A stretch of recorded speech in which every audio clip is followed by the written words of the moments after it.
영화 퀴어를 봤습니다. 루카 구아다니노 감독의 영화죠.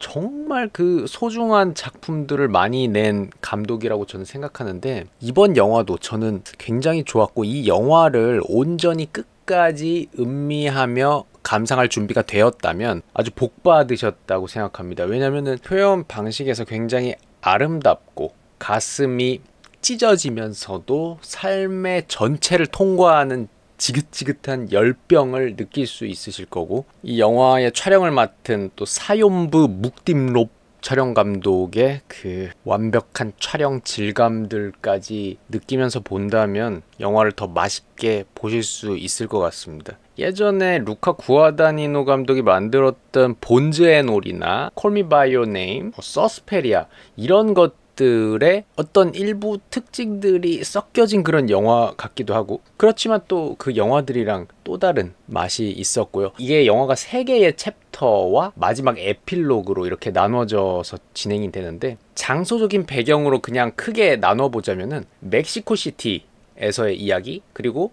후반부에 남미에서의 이야기, 이렇게 장소적으로는 두 부분으로 이렇게 나눌 수 있을 것 같아요. 그래서 일단 간단하게 줄거리 말하고 개인적인 감상 후기 이어서 말할게요. 아, 맞다. 그리고 이게 소설 원작이거든요. 윌리엄 버루스의 퀴어라는 소설, 그걸 원작으로 했고, 이 윌리엄 버루스가 실제로도 약물을 달고 살았고, 실제 여기서 리라는 캐릭터가 윌리엄 버루스 자신이 어느 정도 이입이 된 캐릭터라고 보셔도 무방할 것 같습니다. 1950년대가 배경이에요. 멕시코 시티, 멕시코의 수도죠. 주인공이 윌리엄 리아, 007 아저씨죠. 다니엘 크레이그가 연기합니다. 미국에서 약물에서 찌들어 살았기 때문에 도망쳐서 이렇게 멕시코에서 살고 있는 거예요, 지금. 그래서 멕시코에서 각종 바나 클럽을 전전하면서 다양한 남성들과 관계를 맺으면서 삽니다. 근데 어느 날 길거리에서 너무 매력적이고 젊고 잘생긴 유진 엘러턴을 만나게 돼요. 그때 리가 뭐 하고 있었냐면, 길거리에서 그냥 닭 잡는 거 보고 있었나? 닭 싸움인가 닭 잡는 거였나 기억이 안 나는데, 그걸 보는데 갑자기 저기 멀리에서 이렇게 유진 엘러턴이 지나갔어. 걔를 보고 한눈에 반했죠.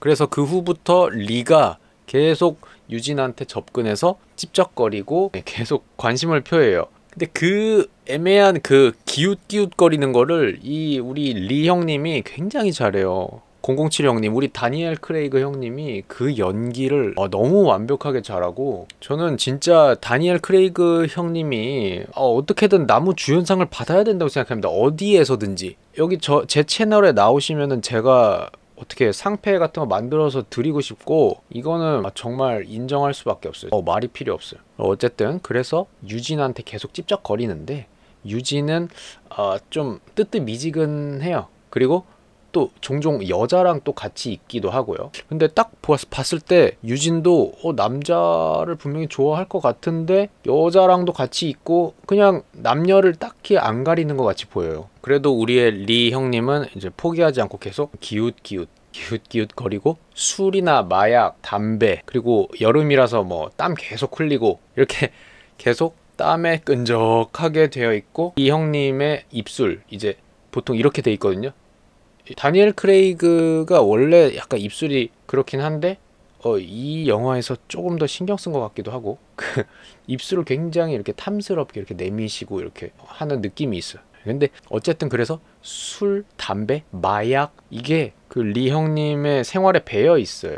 유진이 뭐 자기랑 안 놀아줘서 그런 게 아니고 원래부터 그렇게 지금 살아오고 있는 형님이에요. 그러다가 역시 10번 찍어서 안 넘어가는 나무가 없기 때문에 결국에는 유진과 육체적인 관계를 맺는 데 성공합니다. 영화에서도 그 배드신의 굉장한 비중을 할애했고요. 그런데 그렇게 뭐 관계를 다 맺고, 관계 다 맺고도 막 키스 쪽쪽 하면서 여느 연인과 같이, 물론 보통은 당연히 리가 먼저 계속 쪽쪽쪽 하고 막 좋아 죽을라 그래요. 그런데 계속 그렇게 진행됨에도 불구하고 유진의 그 태도가 굉장히 미묘하게 거리가 있어요. 계속 유진 역을 맡은 드류 스타키의 능력도 그렇고, 감독의 연출력도 그렇고, 촬영 감독의 능력도 그렇고, 모든 영화의 요소들 덕분에 그 미묘하게 일정한 거리가 계속 유지되는 게 느껴져요, 되게. 그래서 리 형님은 계속 유진을 갈망하고 계속 외롭고 계속 찾으러 다녀. 거기 맨날 주구장창 서식하는 그 바가 있거든요. 거기 계속 가고 유진이 있을 만한 곳이면 계속 기웃기웃하면서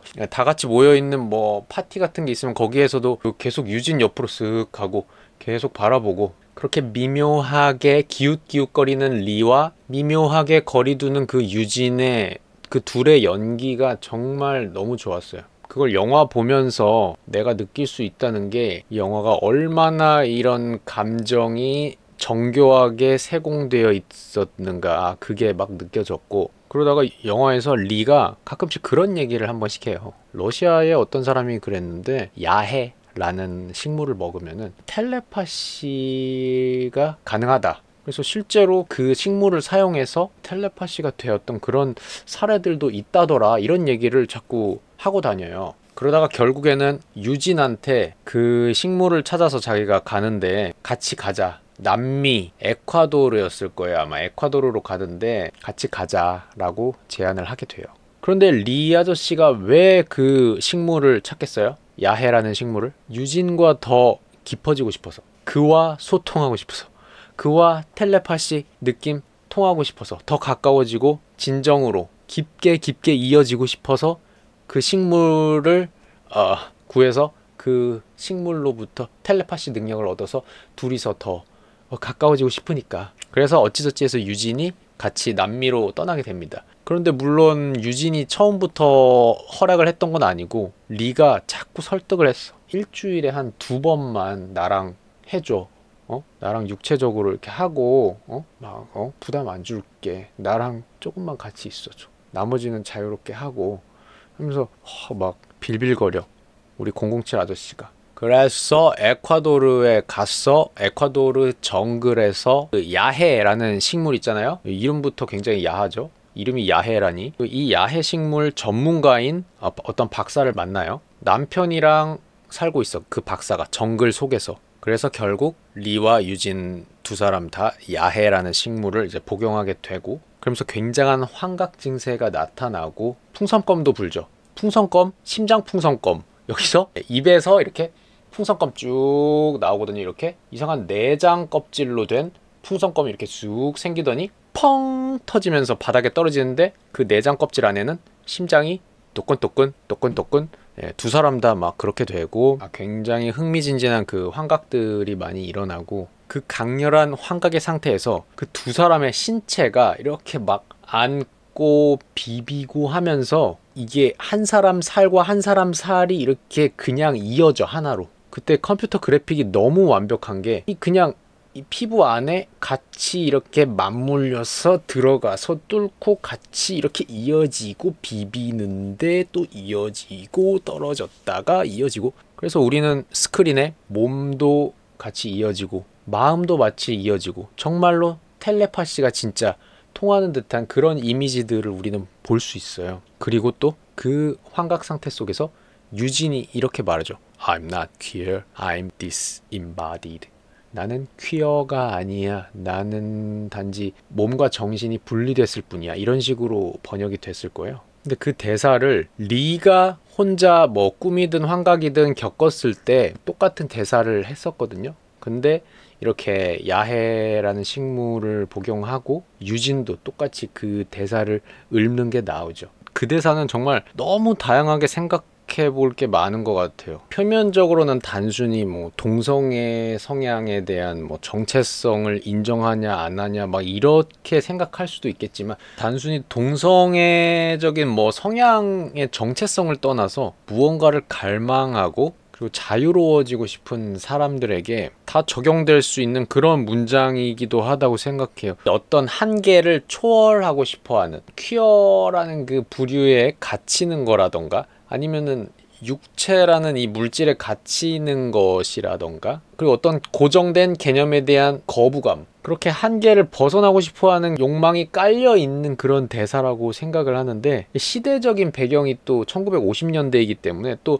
그런 퀴어라는 단어를 직접적으로 내 정체성에 언급하기가 또 꺼려지는 그런 시대적 분위기도 있었을 거고요. 그래서 리가 혼자 꿈이나 환각에서 되뇌었던 난 퀴어가 아니야, 그냥 몸과 정신이 분리된 것일 뿐이야 라고 했을 때는 자기가 퀴어라는 것을 인정하기 좀 꺼려지는 이런 상황에서의 합리화 같은 게 들어있을 수도 있고, 그리고 유진이 이제 정글에서 똑같은 대사를 되뇌일 때는 아무래도 유진 자신의 감정을 그 야해라는 식물을 통해서 더 인식하고, 유진의 입장에서는 그런 퀴어라는 단어 같은 데에 한정되지 않고 더 초월된 자기를 발견한 그런 의미에 가깝겠죠. 근데 제가 지금 말한 것도 솔직히 다 필요도 없고 진짜 그냥 모든 상황에서 어떻게든 해석될 수 있는 말인 것 같아요. 진짜 그만큼 그 퀴어라는 단어로 그냥 한정 지어버리기에는 이 우리의 욕망이 굉장히 유동적이고요.